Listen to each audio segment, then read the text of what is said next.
안녕하세요. 양의 주식 할기 구형 CFA 레인과 구름입니다. 오늘은 미리언 테크놀로지스라는 회사를 분석해볼까 합니다. 이 분석 영상은 심화편이고요. 제가 나중에 또 기본편도 올려드릴 테니까 같이 보고 공부를 하셨으면 좋겠습니다. 한번 가시죠.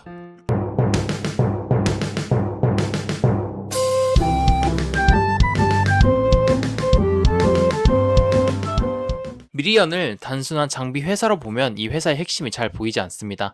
이 회사는 원전과 방사선 환경에서 필요한 측정, 모니터링, 품질 검증, 소프트웨어, 유지 보수 서비스를 제공하는 규제 기반 안전 인프라 기업에 가깝습니다.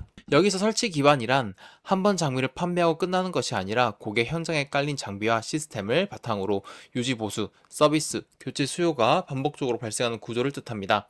2025년 기준 매출 비중은 뉴클리어 세이프티가 66.4%, 메디컬이 33.6%로 나뉘지만 메디컬 역시 80% 이상이 설치 기반 성격을 갖고 있다는 점이 중요합니다. 즉 미리언의 투자 포인트는 얼마나 팔았나 보다 이미 깔린 장비와 고객 관계가 얼마나 꾸준한 현금으로 들어오느냐에 있습니다. 재무제표를 읽는 순서도 그래서 매출, RPO, 계약자산, 매출 총이익, 영업활동 현금 흐름, 그리고 최종 주주 가치로 이어져야 합니다. 2025년에는 매출, 이익, 현금 흐름이 전반적으로 개선되며 성장 전략의 유효성이 확인됐습니다. 하지만 2026년 1분기에는 매출은 성장했지만 이익률과 현금 전환은 아직 완전히 검증되지 않았습니다. 따라서 오늘 핵심 질문은 하나입니다. 미리언의 좋은 수요가 실제 현금과 주주 가치로 충분히 회수되고 있는가입니다. 먼저 매출을 보면 2025년은 비교적 균형 있는 성장 구간이었습니다. 연간 매출은 9.254억 달러로 전년 대비 7.5% 증가했고 매출 총이익은 4.386억 달러로 9.7% 증가했습니다.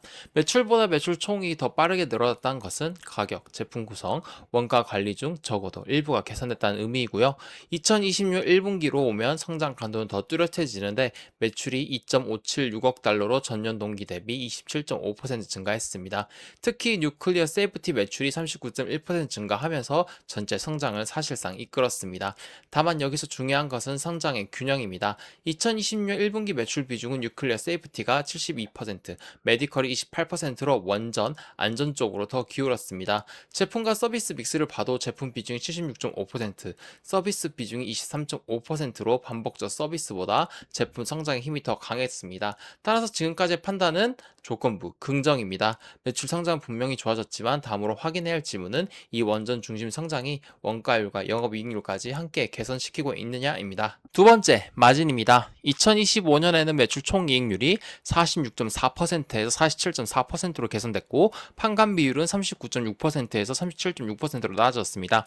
여기서 판관비는 판매비와 관리비를 의미하며 영업조직, 본사 인력, 마케팅, 관리 부서 비용 같은 매출 원가 밖의 비용입니다. 매출 총이익률은 올라가고 판관 비율은 내려갔기 때문에 2025년 영업이익률은 2.9%에서 5.6%로 개선됐습니다.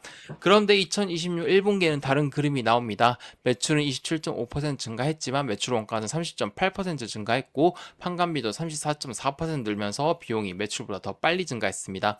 그 결과 영업이익은 870만 달러에서 370만 달러로 줄었고 영업이익률은 4.3%에서 1.4%로 하락했습니다. 전년 동분기 대비입니다. 뉴클리어 세이프티 매출은 39.1%로 늘었지만 영업이익률은 16.3%에서 11.3%로 낮아졌고요. 핵심 성장축이 아직 이익률 개선으로 바로 연결되지 못했습니다. 또 파라곤과 썰트랙 인수 이후 생긴 무형자산 상각비도 이익을 압박하고 있습니다. 여기서 무형자산 상각은 인수 때 잡힌 고객 관계나 기술 가치를 비용으로 나눠 반영하는 과정입니다. 따라서 판단은 조건부 긍정 유지입니다. 성장성은 살아있지만 다음 질문은 이 수요가 잡무상 계정과 현금 흐름에서 얼마나 건강하게 회수되고 있느냐입니다. 이 장에서는 매출로 인식되기 전 단계의 계정들을 봅니다. 먼저 RPO, Remaining Performance Obligations의 약자로 쉽게 말하면 이미 계약은 잡혔지만 아직 매출로 인식되지 않은 잔여 수행 의무입니다. 2024년 말 RPO는 8.119억 달러였고 2025년 말에는 11.043억 달러로 늘어 RPO 나둑의 매출 비율이 94.3%에서 119.3%로 상승했습니다. 2025 2020년 1분기에도 RPO는 11.206달러로 유지돼 수요 가시성은 분명 강합니다. 하지만 계약 자산도 함께 늘고 있습니다. 계약 자산은 일을 했거나 진행했지만 아직 청구권이 확정되지 않은 금액으로 매출과 현금 사이의 중간 단계라고 보시면 됩니다. 순계약 자산은 2024년 말 5,540만 달러에서 2026년 1분기 8,170만 달러로 늘었고, 순계약 자산 나누기 매출도 6.4%, 7.5%, 7.9%로 상승했습니다. 재고는 1.332억 달러에서 1.579억 달러로 증가했고, 특히 제공품 비중이 올라가면서 프로젝트 진행 중 자금이 묶이는 부담이 커졌습니다. 이연 수익과 손익 기반 완충은 남아있지만 계약 자산과 재고 증가는 아직 현금화 전 부담이 커지고 있다는 신호입니다. 그래서 누적 판단은 여전히 조건부 긍정입니다. 이제 가장 중요한 현금 흐름으로 넘어갑니다. 2025년 연간 영업 활동 현금 흐름은 1.433억 달러로 전년 대비 44.6% 증가했습니다. 영업 활동 현금 흐름, 즉 OCF는 회사가 본업에서 실제로 벌어들인 현금을 의미하고요. OCF 나누기 매출은 11.5%에서 15.5%로 좋아졌고, OCF 나누기 매출 총이익도 24.8%에서 32.7%로 개선됐습니다. 이는 2025년에는 손익 개선이 실제 현금으로도 상당 부분 연결됐다는 뜻이고요. 하지만 2025년에 파라곤과 썰트랙 인수로 투자 활동 현금 유출이 6.946억 달러 발생했고, 인수 관련 현금 유출 OCF의 461.9% 수준이었습니다. 즉 영업 활동 현금 흐름은 좋아졌지만 성장 전략을 위해 외부 자금 조달과 인수 부담이 필요했던 구조였고요. 2026년 1분기에는 더 민감한 변화가 나타납니다. 영업 활동 현금 흐름은 3,560만 달러에서 1,890만 달러로 46.9% 감소했고, OCF 나누기 매출은 17.6%에서 7.3%로 급락했습니다. 전년 동분기 대비해서요. 캐펙스는 설비 투자이고 캐펙스 나누기 OCF는 23.9%에서 50.3% 올라갔다는 것은 벌어들인 영업 활동 현금 흐름 중 더 많은 비중이 투자에 다시 들어갔다는 뜻입니다. 그래서 누적 판단은 조금은 긍정에서 판단 보류 쪽으로 약해졌습니다. 다음 질문은 이 현금 전환 악화가 일시적 계절성인지 아니면 인수 이후 구조적 운전 자본 부담인지입니다. 여섯 번째 장은 인수와 후유증을 보는 장입니다. 미리어는 파라곤과 썰트랙 인수를 통해 원전, 방사선, 안전 분야의 사업 포지션을 강화했습니다. 하지만 인수는 매출만 가져온 것이 아니라 영업권과 무형자산이라는 장부상 부담도 함께 가져옵니다. 영업권은 인수 금액이 피인수 기업의 순자산 가치보다 높을 때 발생하는 프리미엄입니다. 2025년 말 영업권은 14.262억 달러에서 18.724억 달러로 31.3% 증가했고, 영업권 나누기 총자산은 52.2%, 영업권 나누기 자기자본 97.7%에 달했습니다. 무형자산도 4.116달러에서 6.063억 달러로 47.3% 증가했고요. 영업권과 무형자산 합산 부담은 24.787억 달러로 총자산의 69.1% 수준입니다. 2020년 1분기에도 이 부담은 거의 해소되지 않았고요. 영업권과 무형자산은 여전히 총자산의 약 69%를 차지합니다. 이 구조에서는 매출 성장만으로 충분하지 않습니다. 인수로 확보한 고객, 기수, 설치 기반이 실제 매출 성장, 갭 마진, 영업 활동 현금 흐름, 그리고 주주 가치로 이어져야 하고요. 따라서 누적 판단은 저는 조건부 긍정이라고 여기 써놨지만 아직은 판단 보류라고 해놓겠습니다. 다음 질문은 이 인수 성장이 부채와 희석 이후에도 기존 주주에게 남는 가치인가? 입니다. 이번 장은 주주 입장에서 반드시 봐야 하는 자본 구조이고요. 좋아진 부분은 이자 비용입니다. 2025년 이자 비용은 5,790만 달러에서 4,220만 달러로 줄었고, 매출 대비 이자 비용도 6.7%에서 4.6% 낮았습니다. 2031년 만기 첨론이 2028년 10월에서 2031년 6월로 연장된 것도 단기 상환 부담을 줄이는 긍정 요인이었습니다. 하지만 2020년 1분기에는 영업이익이 더 크게 줄면서 이자 커버리지가 오히려 압박을 받았습니다. 이자 커버리지는 영업이익으로 이자 비용을 몇 배 감당할 수 있는지 보는 지표인데, 영업이익이 줄면 이자 비용 자체가 낮아져도 부담이 커질 수 있습니다. 레버리지 측면에서는 총 차익과 순차익금이 커졌고, 순차익금 나누기 매출도 59.4%에서 85.1%로 상승했습니다. 또 전환 사채는 무이자 구조이지만 주식으로 전환될 수 있기 때문에 기존 주주에게는 희석 리스크가 됩니다. 희석은 회사의 주식수가 늘어나 기존 주주의 지분율과 주당 가치가 낮아지는 현상이고요. 기본 가중 평균 주식수는 2,050만 주에서 2,300만 주로 12.2% 늘었고, 희석 가중 평균 주식수는 2,612만 주로 더 크게 증가했습니다. 따라서 이 장의 판단 여전히 보류라고 하겠습니다. 여긴 조건부 긍정이라 제가 써놨지만은 판단 보류라고 하겠습니다. 다음 질문은 이런 주적 리스크들이 지금까지의 보류 판단을 흔들 정도인지입니다. 이번 장은 숫자 뒤에 숨어있는 주석 리스크를 정리하려고 합니다. 첫 번째는 러시아 관련 RPO입니다. 러시아 관련 RPO 백로그가 약 9,840만 달러이고 이는 총 RPO 11.206억 달러의 약 8.8% 수준입니다.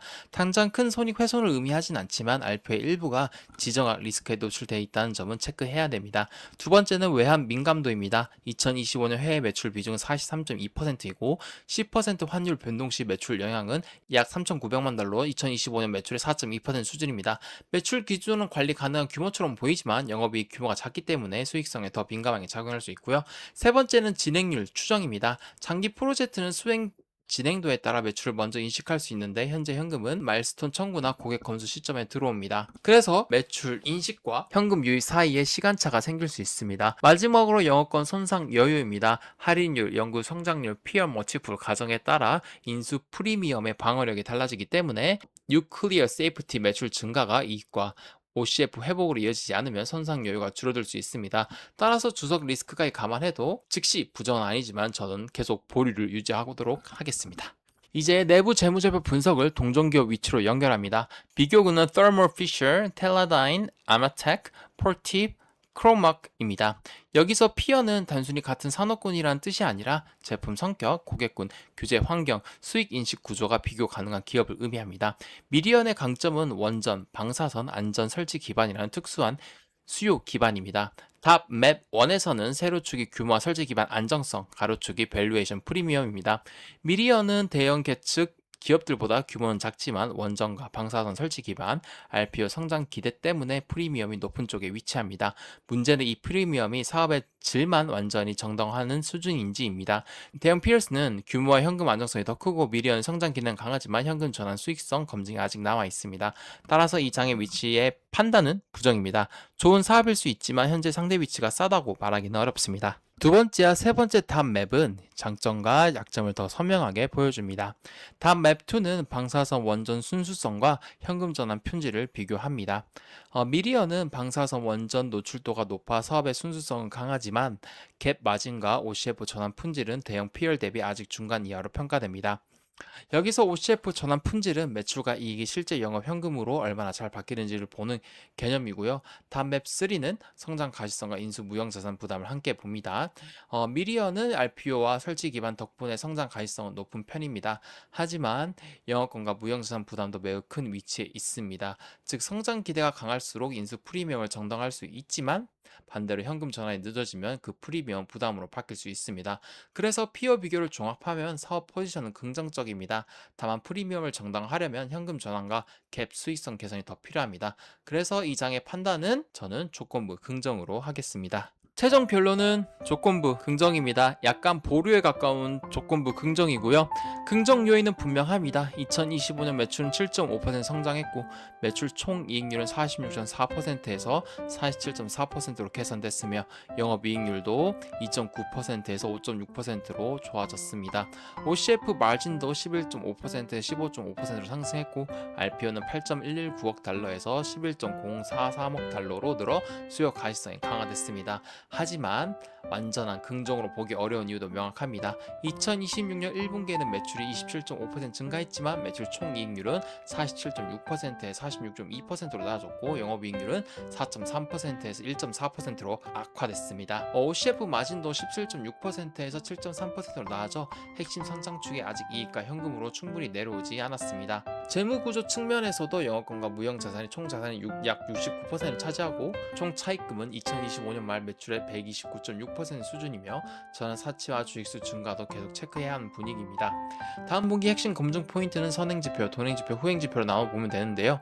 선행지표 RPO 증가율과 12개월 내 인식 예정 RPO, 동행지표는 뉴클리어 앤 세이프티 영업이익률과 제품 서비스 매출 총이익률, 후행지표는 OCF 마진, FCF 마진, 수차입금, 희석, 영업권 손상 여유입니다. 정리하면 미리어는 좋은 시장과 강한 수요 가시성을 가진 기업입니다. 다만 현금 전환 회복이 확인되면 긍정으로 상향 가능하고 2026년 1분기 같은 마진 현금 흐름 악화가 반복되면 조건부 부정으로 내려갈 수 있는 구간입니다. 이상 미리언 테크놀로지스 분석을 이렇게 마무리하도록 하겠습니다. 미리언 테크놀로지스 기본편은 제가 다음 영상에 올리도록 할 테니까 그거 보면 좀 더 쉽거든요. 그거 보고 공부하시면 좋을 것 같습니다. 이상 양의 주식 할기 구름이, 레인이, 구현 CFA였고요. 다음 영상에서 찾아뵙도록 하겠습니다. 감사합니다.